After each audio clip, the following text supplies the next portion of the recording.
Madakasira matter ఏంటి? కర్ణాటక బార్డర్లో ఉన్న ఈ నియోజకవర్గ ఎమ్మెల్యే స్వేచ్ఛగా పనిచేయగలుగుతున్నారా? ఆయన మీద వేరే రూపంలో ఒత్తిళ్లు ఉన్నాయా? హామీలు నెరవేరుస్తున్నారా? పెత్తనం ఇతరులకు అప్పగించి సైలెంట్ అయ్యారా? శాసనసభ్యుడి పనితీరు గురించి ప్రజలేమంటున్నారు? ప్రతిపక్ష ఆరోపణలకు ఆయన సమాధానం ఏంటి?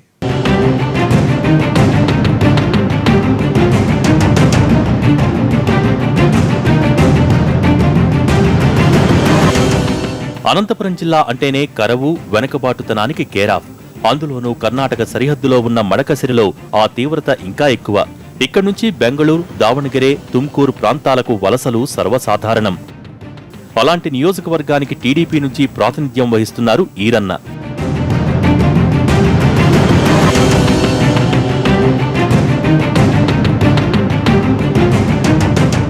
ఎమ్మెల్యే ఈరన్నే అయినా మడకసిరిలో పెత్తనం మాత్రం ఎమ్మెల్సీదన్నది జనం మాట. ఏపీసీసీ చీఫ్ రఘువీరారెడ్డికి సన్నిహితుడిగా పేరున్న గుండుమల తిప్పేస్వామి 2014లో టీడీపీలో చేరి లోకల్గా పట్టు పెంచుకున్నారు. ఇప్పుడు ఇద్దరిది ఒకే పార్టీ గనుక ఎమ్మెల్యే కంటే ఎమ్మెల్సీ మాటే ఎక్కువగా చెల్లుబాటవుతోందని అంటున్నారు. ప్రభుత్వ పథకాలు, ముఖ్య నిర్ణయాలను ఆయనే ప్రభావితం చేస్తారన్నది లోకల్ టాక్.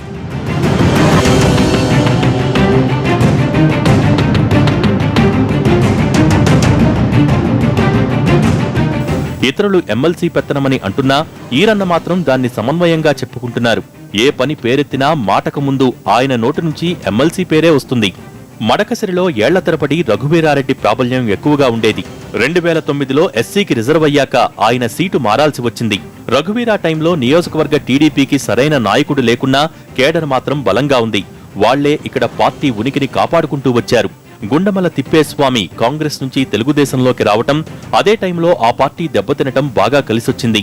అప్పటికే ఉన్న టీడీపీ కేడర్తో తన వెంట కాంగ్రెస్ నుంచి వచ్చిన వారిని కలిపి ముందుకు నడిపించడంలో విజయం సాధించారు తిప్పేస్వామి. దీంతో నియోజకవర్గం మొత్తం మీద ఆయన పట్టు పెరిగింది. ఎమ్మెల్యే ఈరన్న కూడా గుండమల మాట కాదని ముందుకు వెళ్లలేని పరిస్థితి ఏర్పడింది. పెత్తనం ఎవరు చేసినా భేషజాలు లేకుండా ఇద్దరి మధ్య సమన్వయం కుదరటంతో మడకసిరిలో టీడీపీ బలోపేతమైంది.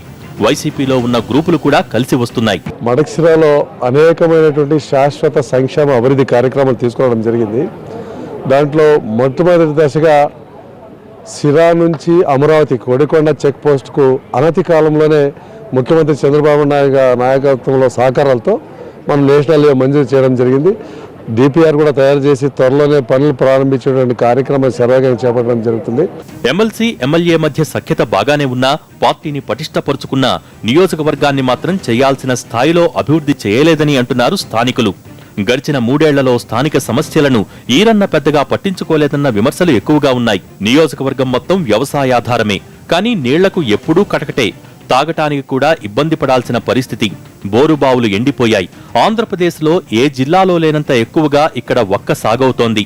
బోర్లన్నీ ఎండిపోవడంతో 20 ఏళ్ల నుంచి కాపాడుకున్న తోటలు ఇప్పుడు ఎందుకు కాకుండా పోతున్నాయి. వాటి సంరక్షణకు ప్రభుత్వం వైపు నుంచి ఎలాంటి చర్యలు ఉండటం లేదంటున్నారు రైతులు.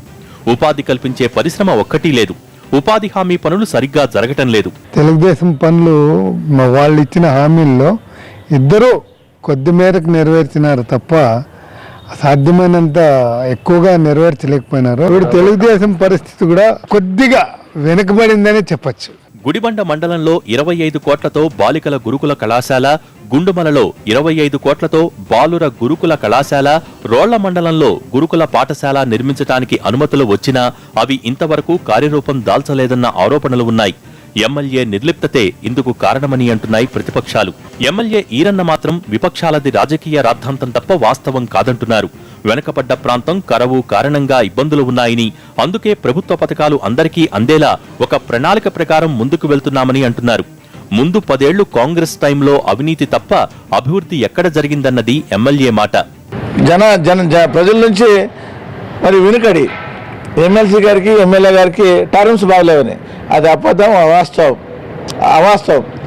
మాకిద్దరు కలిసే పనిచేస్తున్నాం. మా ఇద్దరిలో ఏమాత్రం ఎక్కడ లోపాలు లేవు, విభేదాలు లేవు.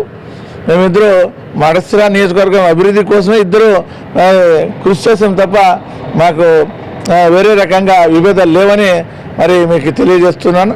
ఏదేమైనా మడకసిర ప్రాంతం అభివృద్ధికి మరి ఇద్దరము కలిసి పనిచేస్తాం. మేము కూడా ప్రజలతో ఈ నిరంతరము మరి వాళ్ళతో మమేకమైపోయి ప్రజల సమస్యల గురించి నిరంతరము మేము పనిచేస్తామని తెలియజేస్తున్నాం.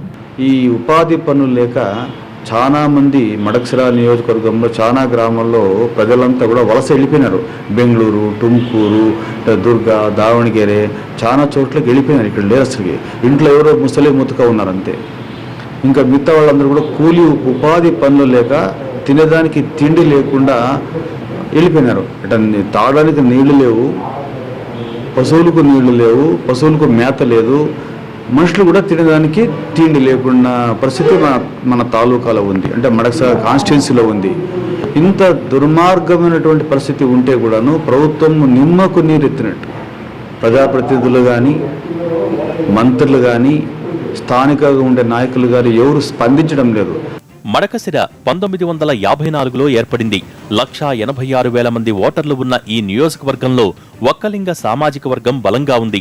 రెండో స్థానంలో యాదవ, మూడో ప్లేస్లో దళితులు ఉన్నారు. కానీ గెలుపు ఓటములు మాత్రం ఒక్కలింగల మీదే ఆధారపడి ఉంటాయి. నియోజకవర్గం ఏర్పడ్డాక మొట్టమొదటి ఎమ్మెల్యేగా స్వతంత్ర అభ్యర్థి సిద్ధన్న గౌడ్ ఎన్నికయ్యారు. 89 తర్వాత 3 సార్లు రఘువీరారెడ్డి ఎన్నికయ్యారు. 2009లో ఎస్సీకి రిజర్వ్ అయ్యే వరకు ఆయనే బలమైన నాయకుడిగా ఉన్నారు. తర్వాత కూడా ఆయన బలం తగ్గలేదు. 2009లో రఘువీరా సన్నిహితుడు సుధాకర్ ఎమ్మెల్యే అయ్యారు. రాష్ట్ర విభజన తర్వాత కాంగ్రెస్ పాతాళానికి పోయింది. సీన్ మొత్తం మారిపోవటంతో రఘువీరాను మామా అని పిలిచేంత సాన్నిహిత్యం ఉన్న గుండుమల తిప్పేస్వామి టీడీపీలోకి వచ్చారు. అలా ఏదో ఒక రూపంలో పీసీసీ చీఫ్ ప్రభావం నియోజకవర్గం మీద ఉంది.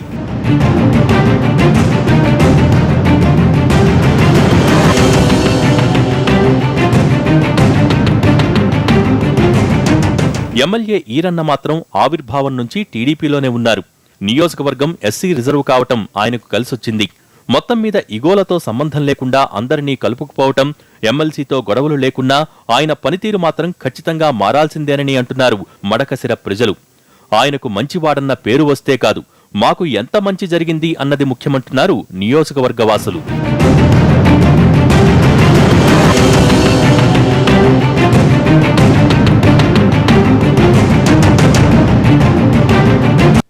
ఇది ఇవాల్టి ఎమ్మెల్యే గ్రాఫ్. నమస్తే.